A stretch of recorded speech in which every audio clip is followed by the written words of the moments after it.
10여 년 동안 철학과 심리학 모두를 동원해서 마음의 주인이 되는 것을 주된 내용으로 하는 수업을 진행하였습니다. 그 수업에서 제가 첫마디로 내 마음이 내 마음대로 안 되죠? 이렇게 물으면 허탈한 웃음을 지으며 그 많은 학생들이 일순간 다 같이 조용해지곤 했습니다. 학생들 모두가 조용해지는 것은 그만큼 그 문제에 관심이 있다는 의미입니다. 분명 내 마음인데 왜 내 마음대로 안 될까요? 저는 마음의 가닥을 잡지 못해서라고 생각합니다. 마음의 가닥은 왜 잡지 못하나요? 두려워하는 것이 있기 때문이죠. 무엇을 두려워하나요? 인간은 혼자인 것을 두려워합니다. 혼자인 것을 두려워하는 인간은 혼자가 아니기 위해 노력합니다. 그래서 자꾸만 자신도 모르게 타인들의 기준에 자신을 맞추려 하게 됩니다. 그런데 타인들의 기준에 맞추다 보면 내가 없어지는 느낌이기에 공허감을 느끼며 힘들어하게 됩니다. 왜 우리는 옆에 꼭 사람을 두려고 할까요? 혼자임을 잘 누리는 사람이 있고 혼자임을 견디지 못하는 사람이 있습니다. 혼자일 때는 혼자임을 누리고 누군가 옆에 있을 때는 그 사람과 함께임을 누릴 줄 아는 것이 좋습니다. 그런데 혼자임을 잘 누리지 못하는 사람은 꼭 옆에 누군가를 두려워하고 그러다 보면 관계 문제가 복잡해집니다. 옆에 있는 사람이 자신을 떠날까 두려워 상대방의 눈치를 보게 되죠. 그러면 관계에 지나치게 매몰되고 관계 자체에 집착하게 됩니다. 혼자일 수밖에 없어서 혹은 관계가 불편해서 혼자 있는 것은 혼자임을 잘 누리는 것이 아닙니다. 이 경우는 언제든 혼자가 아니기를 바라면서 어쩔 수 없이 혼자 있는 것입니다. 같이 있을 수 있는 사람이 없어서 혹은 관계가 불편해서 혹은 관계에서 자신의 기대를 충분히 충족시킬 수 없어서 관계를 포기하는 방식으로 혼자인 경우는 강제로 혼자 있는 것이지 혼자임을 누리는 것은 아닙니다. 혼자임을 누린다는 것은孤独을 즐긴다는 것이고 한적하고 호젓하게 있을 줄 안다는 것입니다. 그런데 우리는 한적하고 호젓해지면 어떤 두려움을 느끼게 됩니다. 그 느낌을 가만히 들여다보면 그것은 무존재에 대한 두려움임을 알 수 있습니다. 내가 언젠가는 존재하지 않고야 말 것이라는 두려움, 즉 죽음에 대한 두려움이죠. 정적 속에 혼자 있을 때 우리는 이 두려움을 강하게 느낍니다. 그래서 보통 TV를 켜놓거나 음악을 켜놓게 되는 것입니다. 오죽하면 백색 소음이라는 말까지 있겠습니까? 우리에게 그런 소음이 필요할 정도로 우리는 적적함을 힘들어합니다. 가만히 자신의 내면을 들여다보려면 혼자라는 두려움, 언젠가는 이 삶이 중단되고야 말 것이라는 자기 자신도 제대로 의식하지 못하는 두려움을 넘어서야 합니다. 이 두려움을 제대로 의식하는 데는 용기가 필요합니다. 덴마크의 철학자 키에르케고르는 불안해지는 방법을 올바로 배운 사람은 최고의 것을 배운 셈이다 라고 불안의 개념에서 말합니다. 우리는 불안해질 용기가 없어서 자꾸만 불안으로부터 도망가고 불안을 직면하지 않기 때문이죠. 키에르케고르는 불안이야말로 우리가 우리 자신이라는 결정적인 징조라고 봅니다. 내가 나이기 때문에 나와 관련한 불안을 느낀다는 것입니다. 나 자신이 언젠간 죽고 말 것이라는 사실은 그야말로 당혹스러운 진실입니다. 언젠가는 죽고 말 인생을 왜들 이리 악착같이 살고 있는지 의아스럽고 모두들 마치 죽지 않을 것처럼 죽음이라는 것은 자신과는 상관도 없다는 듯이 천연덕스럽게 살고 있다는 사실에 당황하게 됩니다. 모두들 나답게 산다는 것이라는 말을 들으면 주목합니다. 나답게 산다는 말은 매우 매력적으로 들리지만 내가 나를 모르겠으니 나답게 산다는 것이 무엇인지 전혀 감을 못 잡겠는 답답한 마음을 느끼게 됩니다. 그런데 혼자일 줄 모르면 나를 느끼기 어려워집니다. 혼자여서 느끼는 적적함 속에서 내가 무엇을 두려워하고 있는지, 무엇을 바라고 있는지를 느껴보면 그때부터 나의 내면의 소리를 듣게 되는 것입니다. 나를 느끼기 시작해야 나답게 사는 것이 무엇인지를 감지하기 시작할 수 있습니다. 자기 자신을 만나려면 한적하고 호젓하게 자신과 함께 있을 줄 알아야 합니다. 그런데 우리는 혼자가 익숙하지 않기에, 혼자임이 두렵기에 누군가와 끊임없이 대화를 하려 듭니다. 요즘은 카톡이나 SNS 등으로 인해 이러한 증상이 더욱 심각해졌습니다. 혼자일 줄 모른다는 것은 곧 나일 줄 모른다는 것이라고 해도 과언은 아닙니다. 어떤 사람은 적적함이 싫어서 옆에 있는 사람에게 계속 말을 하기도 합니다. 적적함에서 연상되는 죽음을 무의식적으로 피하고 있는 것입니다. 혼자임을 무서워하면 옆 사람의 비위를 맞추려 하게 됩니다. 그 사람이 자기를 멀리하는 것이 두렵기 때문이죠. 자신 안의 그 두려움을 직시하지 못하면 외로움을 느끼지 않기 위해 연애를 쉬지 않기도 합니다. 이런 경우에는 건강하지 않은 연애에 빠지게 될 위험이 매우 높습니다.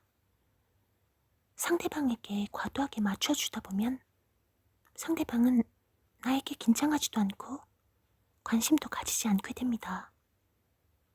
이쪽에서 일방적으로 맞춰주니 그 사람으로서는 그럴 필요가 없죠. 그러면 그 사람이 나에게 가지고 있던 마음마저 없어집니다. 나라는 존재 자체에 대한 흥미가 떨어지니까요. 내가 나를 귀하게 여겨주지 않으니 나를 상대하는 사람도 나를 귀하게 여겨주지 않습니다. 연애가 건강하지 않게 지속되는 것에 대한 이런저런 심리적 분석이 있지만 근원적으로 혼자임을 두려워하는 문제부터 생각해보는 것이 좋습니다. 이것이 근본적인 문제이기 때문이죠. 혼자임을 견디지 못하면 관계에 집착하게 되고 관계로 인한 고통을 많이 느끼게 됩니다.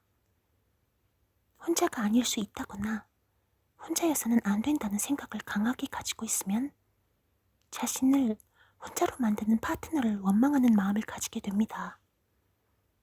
연인인데 왜 나를 혼자 두는가 하는 원망감이 나를 집어삼킵니다. 그러나 인생은 혼자입니다. 혼자 죽어야 하는 것이 인생입니다.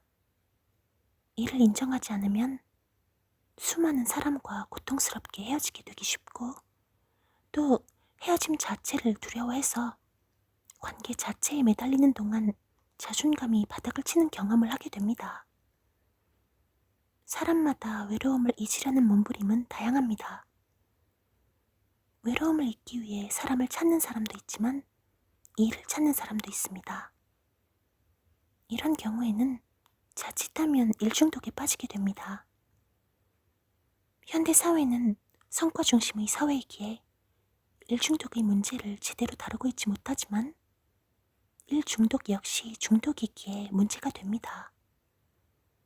어떤 사람은 취미 활동을 하면서 외로움을 잊고 어떤 사람은 종교 생활로 외로움을 잊으려 합니다. 취미 활동을 하거나 종교 생활을 하는 것 자체가 문제는 아니지만 혼자임을 인정하지 않으면서 외로움을 잊기 위해 하는 활동은 결국 문제를 일으킵니다.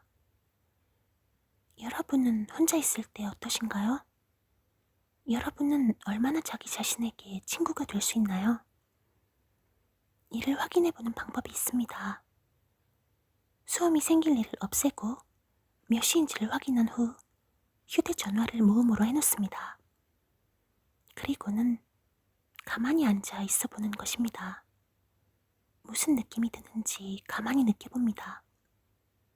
일단은 적막감이 밀려오면서 이상할 것입니다. 여러 가지 생각이 왔다 갔다 하죠.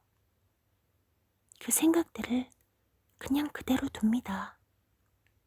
사실 이것이 명상이지요. 자신이 어떤 생각을 하는지를 가만히 들여다봅니다. 생각에 딸려가는 것이 아니라 생각이 들어오고 나가는 것을 잘 지켜보는 것입니다. 이것이 사실 생각에 관한 메타 작업입니다. 생각이 들어오고 나가는데 아무런 상관을 하지 않으면서 그냥 그대로 느끼는 것입니다. 무슨 소리가 들리면 들리는 대로, 불안이 느껴지면 불안이 느껴지는 대로 그냥 느껴보는 것입니다. 그렇게 계속 있어본 후 더 이상은 안 될 것 같을 때, 꽤 시간이 흐른 것 같은 느낌이 들고 이제 그만했으면 싶을 때 휴대전화의 시계를 확인해 봅니다. 몇 분이 지났나요? 3분 정도? 길어야 10분 정도일 것입니다. 특별히 명상 훈련을 받은 사람이 아니고서는 5분에서 15분 사이에 가만히 앉아 있는 것을 중단하게 됩니다. 실제로 경험해보면 매우 놀랍습니다. 시간이 꽤 흐른 느낌인데 겨우 그 정도에 불과하다니. 혼자 있으면 시간이 정말 느리게 갑니다. 5분은 문자 몇 개 주고받을 시간밖에 되지 않는데 그렇게도 지루하게 느껴집니다. 그 적적함이 어땠나요? 처음 해본다면 당연히 그 적적함을 피하고 싶다는 느낌을 받을 것입니다. 혹시 그 적적함이 뭐라 설명할 수 없는 평온을 주었다면 혼자 있을 수 있는 능력이 있는 사람입니다. 하지만 그 적적함이 막막하게 느껴지고 무섭고 도망치고 싶은 기분이 든다면 구독하기 어려운 사람입니다. 니체는 사람은 고독에 수반되게 마련인 지독한 권태와 불쾌한 감정, 지루함의 대가로 자기 자신과 자연에 더없이 깊이 침잠하는 15분을 얻는다. 지루함에 대해 완전히 보루를 쌓은 자는 자기 자신에 대해서도 보루를 쌓는 법이다. 자기 자신의 가장 깊은 샘에서 솟아나는 제일 힘이 되는 생명의 물을 그 사람은 결코 마시지 못할 것이다 라고 말한 바 있습니다. 지루함에 대해 완전히 보루를 쌓은 자는 자기 자신에 대해서도 보루를 쌓는다는 것은 제가 말하는 한적하고 호젓하게 있을 줄 알아야 한다는 말과 상통합니다.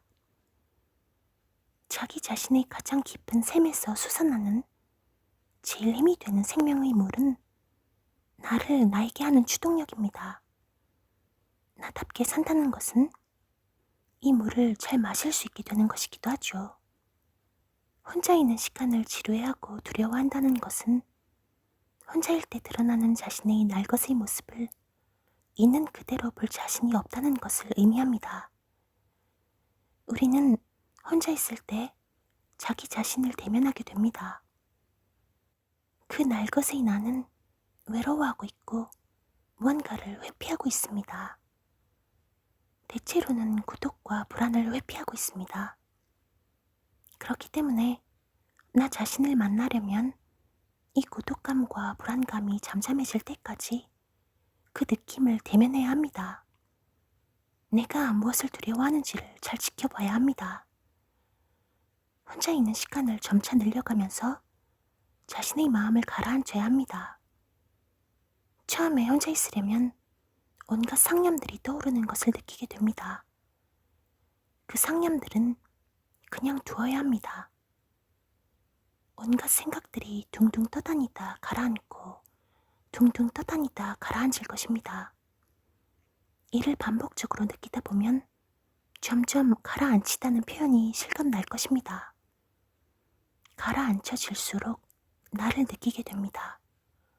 적막함을 느끼고 싶지 않아서 나의 마음을 바쁘게 했던 많은 것들을 내려놓으면서 나를 느끼게 됩니다. 적막함을 회피하지 않아야 나를 느낄 수 있습니다. 이 과정이 힘들겠지만 이 과정은 꼭 필요한 과정입니다. 혼자를 너무 두려워하면 인생을 혼자이지 않기 위한 몸부림으로 채우게 됩니다. 그런데 혼자이지 않기 위해서만 삶을 살다 보면 자기 자신을 잃게 된다는 것이 문제입니다. 극단적으로 혼자를 싫어하는 사람이 있다고 해보죠. 이 사람이 늘 옆에 사람을 두려고 다른 사람들의 비위를 맞추다 보면 자기 자신이 없어지는 느낌을 받게 됩니다. 옆에 있던 사람이 나를 떠나면 또 다른 사람에게 비위를 맞추고 또 그 사람마저 나를 떠나면 또 다른 사람에게 비위를 맞추고 그러다 보면 나는 없어집니다. 그런데 인간은 자기 자신을 잃고서는 만족을 못하게 되어 있는 존재입니다. 이렇게 되면 행복해지는 것이 불가능해집니다. 또한 언제든 혼자일 수 있다는 것이 인간의 현실인데 혼자를 끊임없이 회피하면 혼자가 되면 어쩌지? 하는 불안을 늘 느낄 수밖에 없게 됩니다. 혼자가 될 수 있다는 가능성을 늘 의식하게 되니 매우 힘들어집니다. 혼자일 수밖에 없다는 것이 팩트인데 이 엄연한 팩트를 거부하려고 하니 힘들어질 수밖에 없습니다. 혼자라는 불안을 상대로 하는 싸움은 승리할 수 없는 싸움입니다. 승리할 수 없는 싸움임을 인정하고 혼자서 잘 지내는 법을 배우는 것이 현명한 일입니다. 혼자인 것을 두려워해서 사람을 만나는 경우에는 끊임없이 일정을 잡습니다. 혼자인 시간을 만들지 않으려고 하는 것이죠. 그런데 이런 경우에도 언젠가는 혼자 있게 됩니다. 그때 혼자라는 적막감이 심하게 덮쳐옵니다. 혼자일 수 있는 가능성은 늘 상존하므로 평소에는 혼자일까봐 두려워하는 마음을 느끼면서 다른 사람의 비위를 맞추게 되고 어느 순간 혼자일 수밖에 없을 때는 심각한 외로움을 느끼게 됩니다. 이 삶에 행복이 가능할까요? 그 적막함이 싫어 술을 마시거나 약물에 의존하거나 하게 되기 쉽습니다. 이렇게 되면 이 사람은 자기 자신을 발전시키거나 세상을 배우는 일에 소홀하게 됩니다. 자신의 주파수를 타인에게 맞추고 있으니까요. 마음의 에너지를 모두 타인의 비위를 맞추는 데 쓰고 있는데 무슨 에너지가 남아서 자신을 발전시키겠습니까?